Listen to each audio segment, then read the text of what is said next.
உன்னை தேடி ஒரு பொண்ணு வந்துச்சு. யோ, அழகான ஆண்கள் குடியிருக்கிற காம்பவுண்ட்ல 1000 பொண்ணுங்க தேடி வரும். அதெல்லாம் ஒரு பிரச்சனையா? நீ என்ன சொன்ன? ஏய், அண்ணா அழகாமாடா, பயங்கர பேரழகு இல்ல? அவரோட கம்பேர் பண்றப்பலாம் நம்மள ஈத்துறதுதானப்பா. செம ஜோர். நடந்து போனா ராஜா மாதிரி திருவாரூர் தேர் போற மாதிரியே இருக்குது அண்ணன் போனா.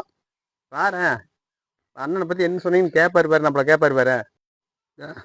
அடுத்தது அவங்க தம்பி வர்றாரு, அதோட பேரழகு பாருங்க. அவர் பாரு எங்க போய் நிப்பாருன்னு பாரு. இப்போ கடைசியில அவரை இவராது ஓரளவுக்கு நம்பலாம், ஆனா அவர் இருக்கிறாரு, இவரையே எடுத்து ஜோப்புல போட்டு வர்றா. இப்ப பாக்கலாம், கொஞ்ச நேரம் வேடிக்கை பாரு. நிக்கான கருவாய இவன் 10 பேரை பந்தாடி இருக்கான், 2 பொண்ணுங்களை பாலியல் பலாத்காரம் பண்ணிருக்கான். சார், இத்தனை பண்ணுனா கம்மிட்டு இருப்பாங்களா? நம்ம மக்கள் இப்ப எங்க கொண்டு போய் சேர்த்துறாங்கன்னு பாக்குறீங்களா? கொஞ்ச நேரத்துல பாருங்க, இப்ப இன்னொரு செகண்ட் பாருங்க எங்க கொண்டு போய் சேர்த்துறாங்க மட்டும் பாருங்க. அந்த குள்ள போயிருக்கானே டோரிக்கண்ணே. ஆமா, அவன் தானே எங்களை அனுப்பிச்சு விட்டான். உங்களை அனுப்பிச்சு வேற விட்டுருக்கானாவே. நீங்க இதை கேள்விப்பட்ட அண்ணன் எங்க பதுங்கி இருக்கிறாருன்னே தெரியல. அவரை வேற தேடுறாங்க. இதுக்கெல்லாம் இவங்களுக்கெல்லாம் தேவையானது இருக்குல்ல இந்த பன்னாட்டு.